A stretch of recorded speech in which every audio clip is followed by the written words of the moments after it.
pilot on air. Nice. And so our parents, thank you. Yeah. That's great. How cool.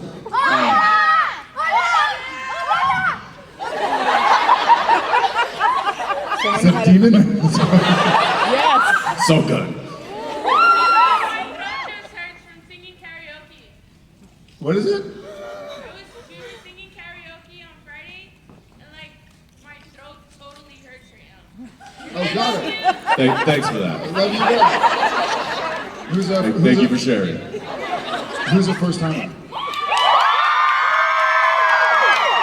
Welcome to the family. That's how a lot of over there waving.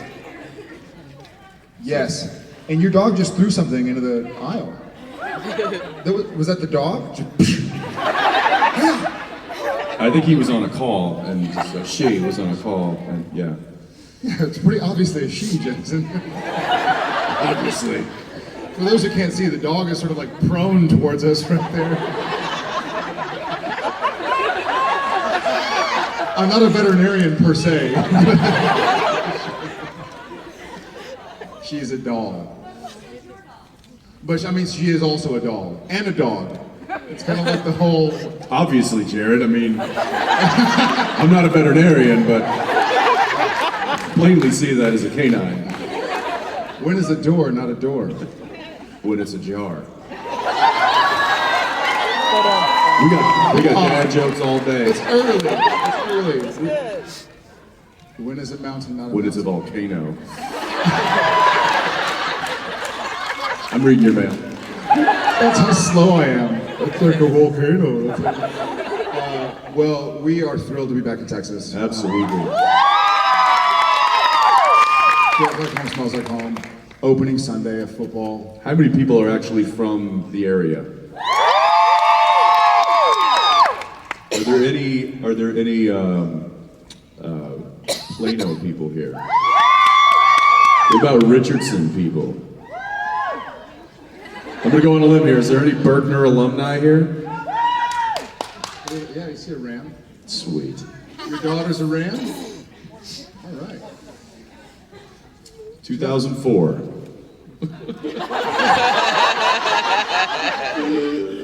So the year before we started. Well, without further ado, let's get to some fun questions. I always pick first. Or maybe not fun questions. Maybe like really serious, Yeah. heavy questions. Or fun questions. 2 arms right here. 2 hands. 2 arms. That's a lot of people. I like your shirt.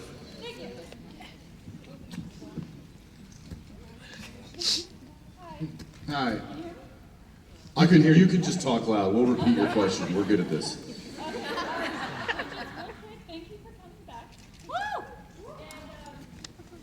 The mic's not working. It's okay. Deliver them. You know what? Can you throw them from there?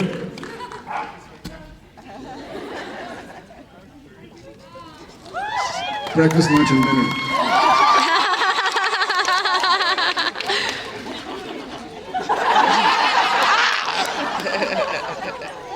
He always does that. Very cool. Okay, and my question is, so what's your favorite concert that you've ever been to, and what is a band or singer that you would like to see in concert that you haven't before? Ooh, we had a pretty fun concert. We went and saw Eddie Vedder play live. It was a charity benefit, and so we got to sit, 15 feet from Eddie V. Yep. That was pretty cool. Who would I like? Who would you like to see live? I wish I could have seen Stevie Ray live, which will never happen. That would have been great. You stole that from me. You're reading my mind. Yes, we do share that longing.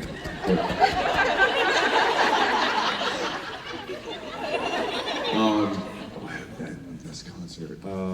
I saw in high school. I saw Kansas open for Styx. That was pretty awesome. This is a close second. When I was about 10 years old, I saw one concert, In Vogue, Vanilla Ice, and MC Hammer.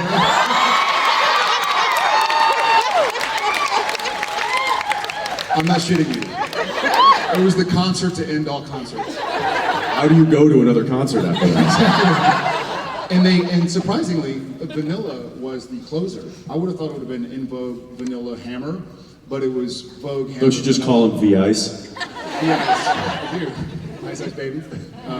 Thank you. My turn? Yes. Okay, let's go with right here. Hi. Hi. I wanted to know what the cheesiest pickup line you've ever used or been used on you was. The cheesiest pickup line? That's ever used or been used? I introduced myself as Jared Padalecki.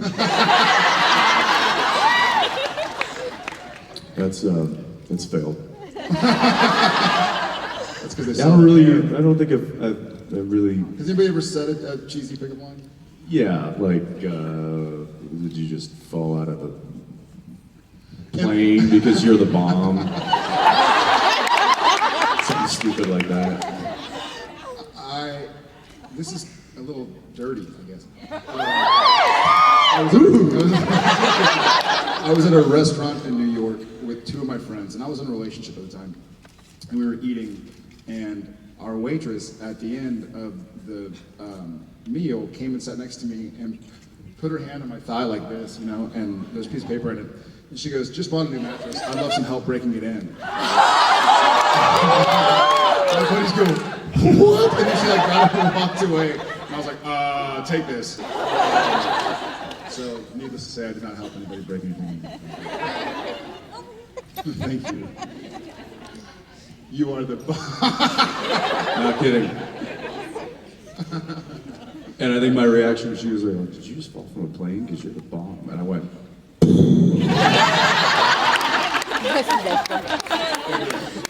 Yes. Sorry, I wrote it down so I don't waffle.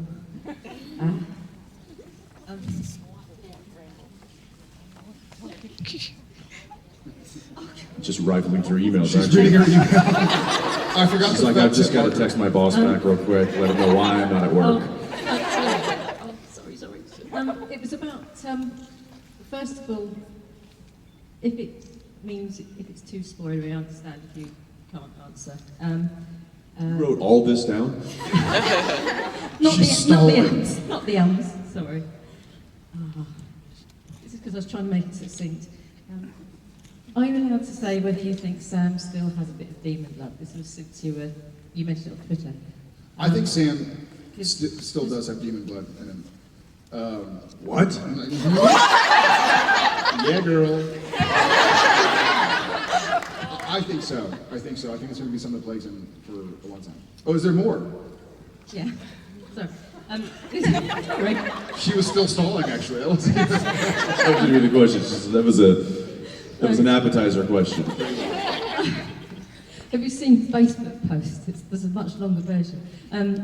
Also from season 11 promo, is the darkness seeking out Sam? Because it looks like it has Sam with demon blood written all over it, and the flashbacks. It sort of gave me flashbacks to when the levee breaks and that kind of thing. There was a bit of an echo. Is the darkness seeking out Sam? Well, the darkness is around, and something is seeking out Sam. I don't want to give away too much of who and what, but yeah, that promo came out. I didn't know the promo came out until a couple days ago. They were like, "Cool promo." I was like, I wasn't told about anything. So I'll watch it, and it's nice and torturing, which is kind of terrifying. But yeah, we'll see a lot of the darkness, and we'll see a lot of things seeking out Sam and Dean. Ackles? I'm about right there waving. Yes. So before, assuming you kind of know what the darkness is, before knowing what was your first thought that, as Sam and Dean, that the darkness was? Did I read myself? Basically, before we knew what the darkness was going to be, what did we think it was going to be? I guess we didn't know. I guess partially, I don't think Sam had any idea. You know, I mean, this is something that it's pre-biblical. But we didn't even know that. We didn't know what it was. I mean, the first anybody really heard of it was from Death. And so a lot of people didn't think it existed. They don't think Castiel thought it existed. So we're all out of sorts. But it's supernatural, right? So that's what we get to do. I'm gonna go over here with the iPad in the first row. I want to know how you feel about yourselves and the show being so influential on creativity through transformative works, fan vids, fan art. It's it's cool. I think all of that style of art and inspiration and stuff has obviously blossomed a ton over the past probably 5 years. Yeah, with the internet and all of the things you can do with with technology. So I certainly don't think it's just us. I see fan art on about every show and about every movie and all that kind of stuff. However, there is quite a bit in regards to Supernatural, and we get to see some of it. Sometimes we certainly don't see all of it. There's some pretty artistic people out there. I will say that. Yeah, I think even beyond art, I think being a part of something that has inspired creativity and has inspired In any way, yeah.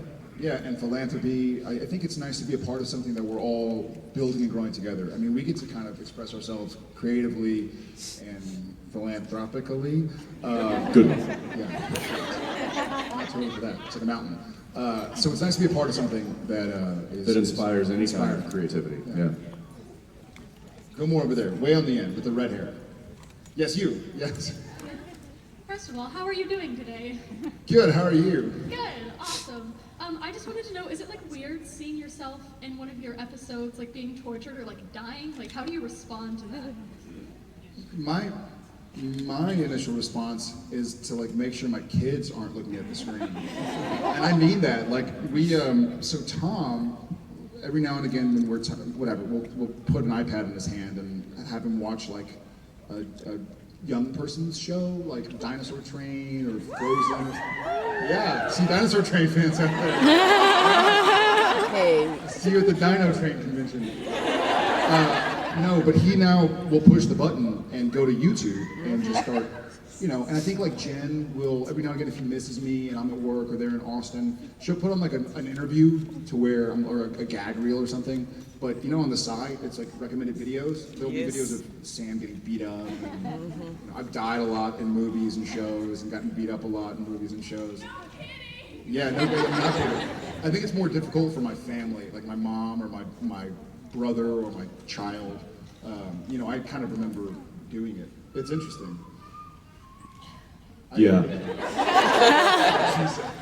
Yeah, I work hard to keep Tom from seeing his face on the screen.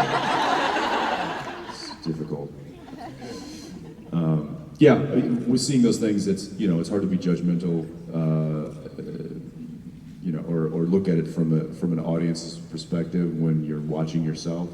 I think that he and I are both, when we watch ourselves, we're not overly critical about our what we're doing. Yeah, we're overly critical about it. Probably. I think it's more of like, okay, how could I have done that better? What could I learn from what I just saw? And it's also educational, in not just from seeing what we're doing as a performance, but also seeing how the editors are cutting those scenes together and understanding that, oh, okay, wow, I didn't expect him to use that shot, or I didn't expect him to use that music, and that really changes the feel of what I was doing. And so you kind of, once you start getting that education and seeing the final product, then you can start tailoring your performance on the day. And I think it's been a nice kind of marriage of that over the past 10 years. Yeah, green sweatshirt there. You can yell it. First, I want to say, Jared, your smile melts my heart. Breaks it? Melts. Oh, good. Oh, thank you. And Jensen, your smile is like a completely different part of my body.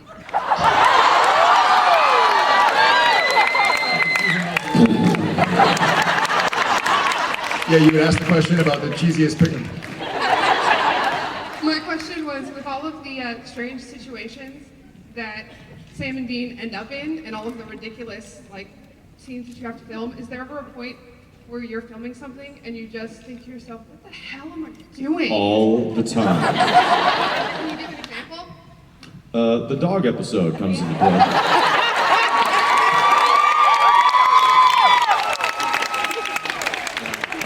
I'm hanging my head out the window and checking out a poodle. This is my life. I think Nutcracker comes to mind. And also playing ourselves in French Mistake was certainly interesting. But there are certain There are a lot of times when we stop and go, what the hell on the plus are side, we doing? like we as a show don't take ourselves too seriously, right? So that's kind of the joy of it. But there are certainly times where you sit there, you look at each other, you're like, we're grown men. Like this is our profession. What's wrong with us? I'll never forget in Monster Movie. I may have told you guys this. Todd Stashwick, who played Dracula, and I'm dressed up in like lederhosen, and I'm strapped to a big board, and he's got the whole Dracula thing, and he just walks up to me and he's like, "We're grown men, and we do this for a living." I'm like, wow, that is a reality check. So yes, to answer your question, we have those moments quite often. Yeah. Hey, thanks. Go ahead. I see a person pointing to a person with a phone. Yes. Sure. Yes. Well, now I'm scared. Yeah, the one with the. Oh. Hi guys. Hi. Hi. Something I have to say to you really quick, okay? It's gonna be really weird, but you're gonna laugh, okay?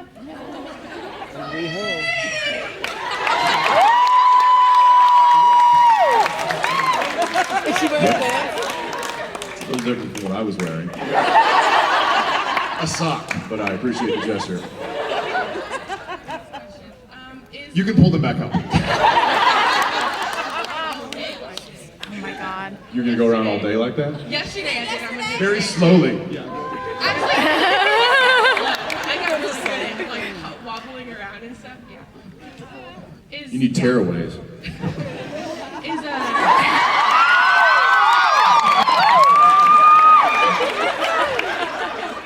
I love it when they do things at the same time. Will Demon Dean's haircut ever come back? Like the little switch that we had? 'Cause that The little what? was like you had like your hair would like swish over to the little side bit when you longer. were when you were Demon Dean. That was Oh, the Demon Dean? yeah, that was just perfect. I was just trying to shake it up a bit, I needed a different look for some of that karaoke action. Yeah, I don't know. I think Demon Dean didn't really care, so he just kind of did whatever he wanted, and I think Dean's a little bit more militant in the fact that he's like, listen, you gotta have short hair so it doesn't get in the way. I don't understand what the hell he's doing, but that's what I'm doing. I think if he had long hair also, then he wouldn't be able to make fun of Sam. This is true. Yeah, Thank you. I'm gonna go way to the sombrero in the back. Arriba. Wow, I didn't think I'd get this far. Hi, y'all. Hi, y'all. In most of the, if not all, most of the episodes, you guys or some of the cast members says a word or a phrase in Spanish. Is it you guys coming up with that, or do the writers come up with that? And do you like speaking those little Spanish phrases in the episode? Sí. And if, which one is your favorite phrase? Sorry, say it again. What was the last part there? We missed that. Which one is your favorite Spanish phrase to say in the show? Oh God, I don't remember the Spanish phrase you said in the show. My favorite, well, this isn't really answering your question, and it's not really a Spanish phrase, but it makes me think of, we have two camera assistants. One of them's named Jose, and he works on A camera, and the other one's name is Rodrigo, and he works on B camera. But we call him Jose and Jose B.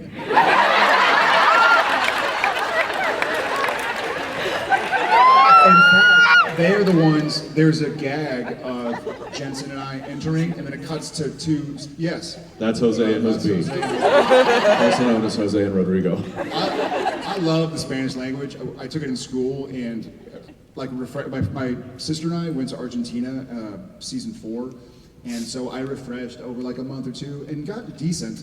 But the problem was I was just decent enough for the Argentines to think I could speak Spanish, so they would just bust into Spanish, and be like, no entiendo. And so we were in a cab ride, scared for our lives, because I had kind of given directions in Spanish, and so the guy started talking. He was talking about the music in Spanish, and like if I liked this band on the radio, and I was like, oh, see. And so he just continues to go blast the music, and is like yelling in Spanish to the back seat. I looked at my sister. I was like, we're gonna die. We're gonna die in Argentina, listening to like Argentine club music. It was a lot of fun. But any of the stuff that you see on the show, it is written. They write that stuff in. Can I just add to it? I just Adding. when I first saw that you guys were speaking in Spanish or even a little phrase, I felt so appreciated. I mean, I'm a Mexican American, and the fact that you guys did that. Awesome, great. We'll Thank have you. to beef that up then. Yeah, well, your turn. All right. I got a naked girl last time, so. How about that handsome fellow there with the beard? Yeah. What is y'all's favorite prank that has happened on the set? Favorite? Jared trying to destroy Misha's face with a pie was pretty good. Yeah. And I don't mean like Jared just pieing Misha. I mean literally like him trying to break his nose. There was, if I was Misha and Jared made contact with his face here, there was part of the whipped cream that was beyond this curtain. Like on the lights, like it. He exploded a pie excited. onto Misha's. I just was like, oh. Yeah. I didn't. I knew I had to do it fast, so unfortunately. But you didn't have to do it with fast and power. Well, how can I do it fast, not powerful? Honestly, hit him as hard. Hit my hand as hard as you hit his face. It was this hard.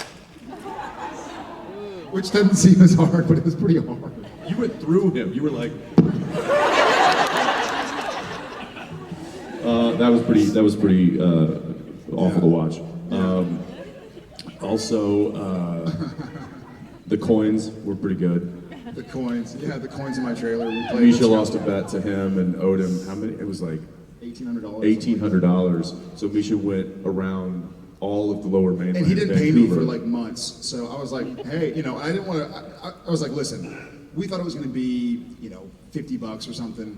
It turned out to be like just under $2,000. I was like, dude, you do not. It was a pay really me at bad all. bet. It was a really Let's bad just bet. put it that way. Bet It $10 was a point. Never on supposed to. Words Yeah, with it was supposed to be like $30 Yeah, that he was going to lose, and so he spent like a month collecting loose change until he had $1,800 worth of coins in buckets. Yeah, he went around to all the banks and had his wife go around to all the banks in Canada asking And for pennies. emptied their I think he ended up getting a letter from law enforcement, like why he was trying to rid Canada of change or something. Yeah, like is this some sort of movement that he's starting? So he put it all in my trailer, and then I put it all back into his car with a note saying, I'd like to make a donation to Random Acts. And he said like a few got in the seatbelt, and so he couldn't like pick a seatbelt for a while. And into his gear shift too. Like it was like rattling change every time. He's like 6 months later, he'd come to a stop at a stoplight, and he'd like, change like his passengers would be like, what's going on? Nothing. No, it's a long story. So that was a pretty fun one. We keep it light on set. Oh yeah. It usually involves in something to do with Misha and trying to ruin his life. And it's worked out so well. We got another gentleman right here. Poor Misha. I just wanted to ask about your Tough Mudder run earlier. Was there anything funny that happened, and who was the weakest link? The Tough Mudder? Man. The weakest link, oddly enough, was the one we were counting on the most. Oh yeah. Which was Osric. Yeah. We thought, all right, listen, if in doubt, we're going to just rely on the ninja to get us through. And it'll be fine. And he ended up having some knee issues, like... He has lifelong knee issues, right? And so he doesn't have cartilage in his knees from gymnastics and stuff. And so after, 6 or 7 miles... we ended up like... Carrying in fact, him. he and I actually started carrying him, like... And then there on was our backs. I think there were some funny parts with Mans. So at the 2 mile mark, it's 10.5 miles or something. At the 2 mile mark, Jason Mans is like, "All right, fellas, that's it." I'm like, "What is he out?" He's like, "Nope, I've now officially run more today than I had all year."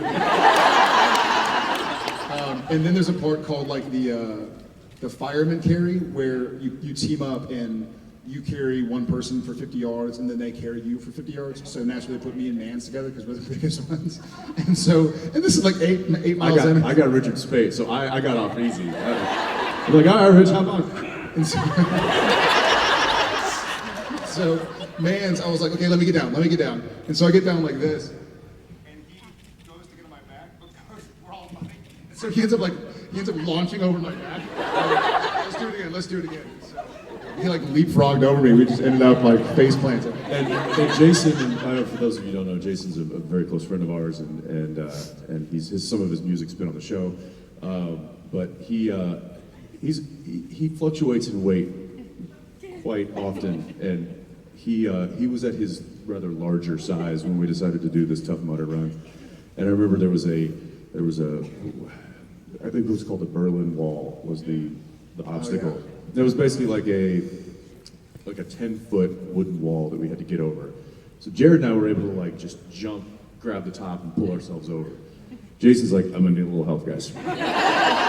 So I backed myself up against the wall, and I gave him one of the footholds, and he stepped on it, then stepped on my shoulder, then put his other foot on this shoulder, and I'm just like, they're all over the wall, and I'm like, okay, and he's like, and he goes, "Hey man, I'm gonna have to jump."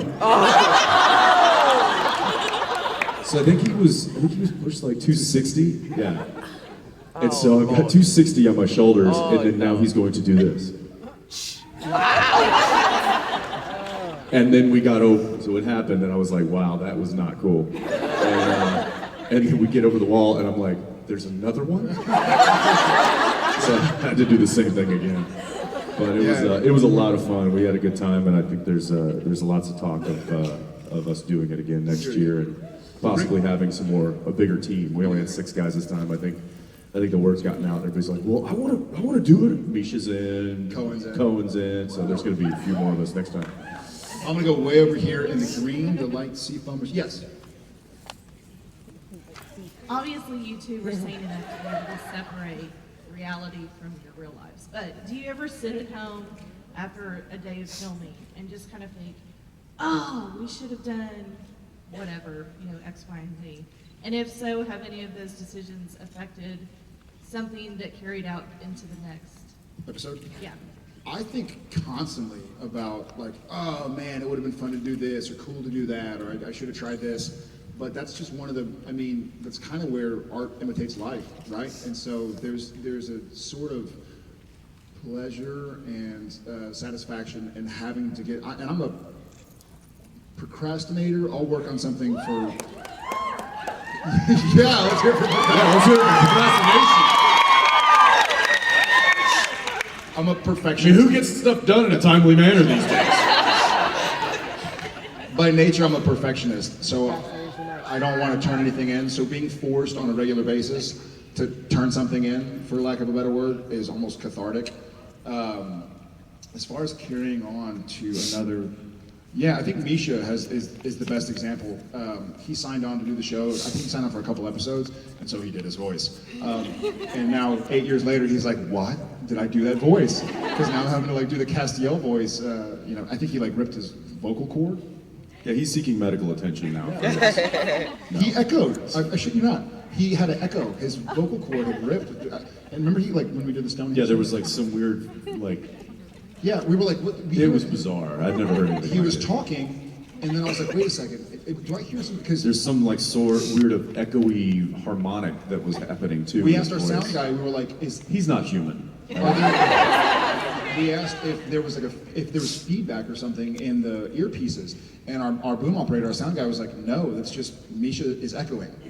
As he is talking, he's has a slight echo. It's the weirdest thing. It healed, I guess." I stopped kind of caring long ago. I stopped going I should have done this a long time ago, because really, at the end of the day, when you finish shooting, you go home, you can't go back and redo it. It's what's done is done. So, you know, that's, you can certainly learn from it if there was, you know, it's like, oh, maybe I should have done this, so maybe next time I'll do that. So there might be a tad bit of that, but going, oh man, if I could just go back, no, I don't do that, because then it would be, that'll just drive you nuts. And not to mention, I pretty much nail it, so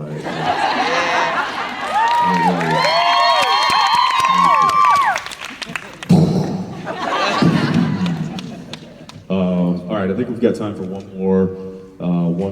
How about white shirt? Just yell it. Yeah.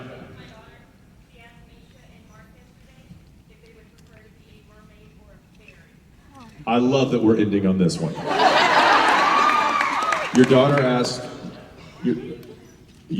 Mark and Misha if they would rather be a mermaid or a fairy. And they said yes. What were their answers? He's not lying. Misha wants to be a fairy. Well, he's pretty close. I mean, he's not far off. That's, Yeah, I gotta say, you gotta fly, man. yeah, I mean, a little pixie dust and boom, I think he's pretty much got it nailed. As long as you don't get caught in the microwave. That's right, yeah. Or get near Dean Winchester. Yeah, get caught in the You microwave. fight those fairies.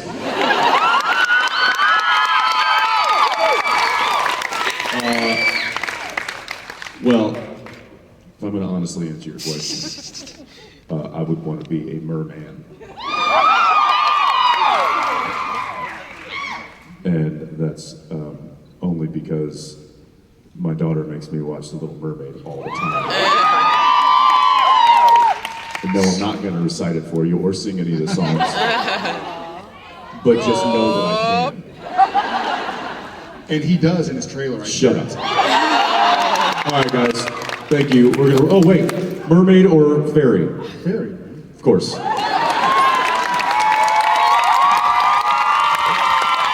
You're too big to be a fairy. Love you. All right, guys.